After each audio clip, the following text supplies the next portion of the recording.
as quarterback, and they both did a good job. You know, they both had hot and cold days, but you know, it's going to be exciting for me to have someone year 2 in the offense. Yeah, it's a big difference, you know, and so they showed some things. We made some checks, did some things that we haven't even done, you know, in Kinnick yet. You know, that they're starting to see and starting to understand, because the game slows down, the offense slows down. So that month and getting those guys reps was a lot of fun. Well, what made you feel so confident that you didn't have to go, at least for now, go into the portal this season? I have to tell you, Coach does an unbelievable job of doing Devo all year long, right? So we've been watching these two guys compete all season, yeah. You know, making plays and understanding the offense and being able to move us down, you know, down the field. And I think the biggest thing is just making sure that, you know, the only way you're ever going to have, you know, you're going to have a first-year starter at some point, yeah. You know, unless you just continue to buy every year, you know, and man, thank God we have Mark. He did an unbelievable job. I don't think it's something you can live in, you know, and when you have two guys that are showing promise, you know, I'm excited about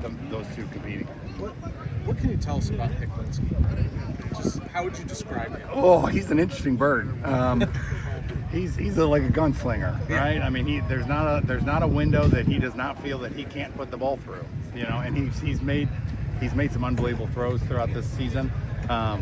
He's got a lot of pitches. I compare him to Greg Maddux, right? He has every pitch in the book. He can layer a ball.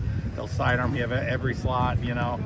Maybe not the fastball like the rest of the pitchers on the Braves back then, you know. But he does some really unique things. He has a great understanding of defenses, and he can manipulate them with his eyes, you know. So it's been fun. He needs reps of being under center. I don't know if he's ever been under center until he came here, taking a snap. And I think that's the thing he's most nervous about. You know, he's calmed down. But when he got here, it was really interesting to see him get underneath center and take a 7-step drop, you know. So we're catching him up on some of those things. But when you get him in the gun, and you're, you know, he's a better athlete than you think. He's got to get in the weight room, and I have 100% faith in Ray to help him with that. And so I'm excited about his growth. How close is that race between him and Hank? Really close. I mean, early on, obviously, you know, Hank started, you know, being the backup at first. He was here longer, knew what he was doing. Hadn't seen a lot of Heck. You know, he's really getting comfortable within the offense. And then as the Devo happened, you know, I thought Heck was making a couple more plays. It was close. The whole time it was close. And so I'm excited for, you know, really spring. You know, there was a lot of competition this December too, but spring will be a huge opportunity for both of them. I'll give them both equal reps with each group, and we're going to see who can do the job better. But I think they're both very capable.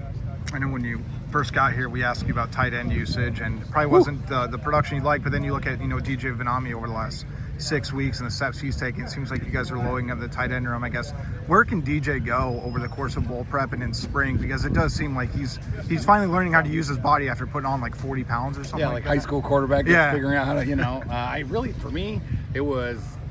You guys have all seen what he can do in the passing game, but against Oregon, we had a couple injuries. He had to put his hand in the dirt and block those two DNs. Yeah. And he rolled his hips and moved a couple guys. And it was one of the most impressive things I've seen a guy of his stature do. To add that to what he can do in the passing game, he's really become a weapon. I'm excited about that room. You know, it takes a couple years to get it exactly how you want it. And that room is healthy. They're deep. Therefore, there's more things we can do with them. You know, so in the future, we've been talking about that a ton. Is your best players got to play, you know what I mean? And so I think that room's getting really healthy and really talented, and we're going to continue to. We run 12 now, and we've dabbled in some 13, but we got to continue to do more and more of it because those guys are doing an unbelievable job in that room. How has Hank developed since we last saw him?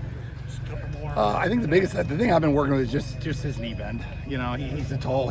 I don't play like you're 5'11", right? Like I need to get him down lower, right? When he has a loaded base, he's got a ton of arm width. You know, a couple guys that came to practice last week were just commenting on how strong his arm is. You know, he does exactly what you tell him to do every single time. You know, we got to continue to work on when the pitcher changes and where he's going to go with the ball. The longer you're in the offense, he'll know what to do there.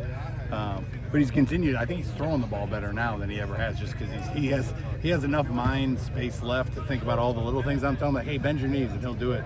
Before he's just thinking, what play is this, and who am I checking? Who's my can? You know, and. But I think the biggest thing that he's improved on is the ball is coming out faster and where he wants it to go because of his knee bend. He's playing a little bit lower. What do you seen Zero's Jimmy Sullivan? They're on him and Fitz have had the arduous task of being the scout team quarterbacks this year, and they've done a great job. You know, there's nowhere better to learn than go down there against our defense and have Phil yelling at you. It's awesome.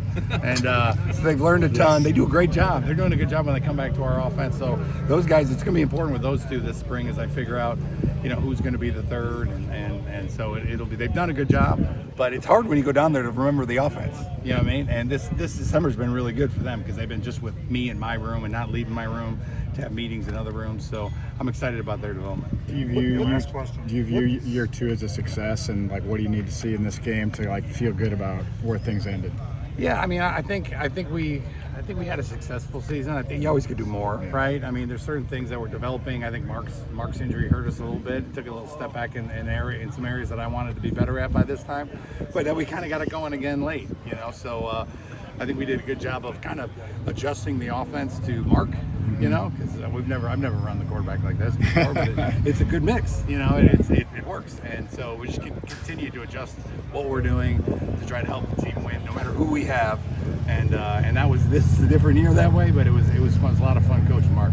Okay, thanks. Yeah, he didn't get to ask one. He gets one. I appreciate it. Yeah. What's the importance for you guys to, not opt out of playing in a bowl game this year and choosing to opt into it? Yeah, I think the biggest thing is these guys love playing together, right? I mean, Lojo, our center, is won the Remington. The whole unit is Joe Moore Award winners, and they love playing together, and they couldn't imagine being out there without a guy next to them. And it's such a unbelievable bond. It's what football's, supposed to be like.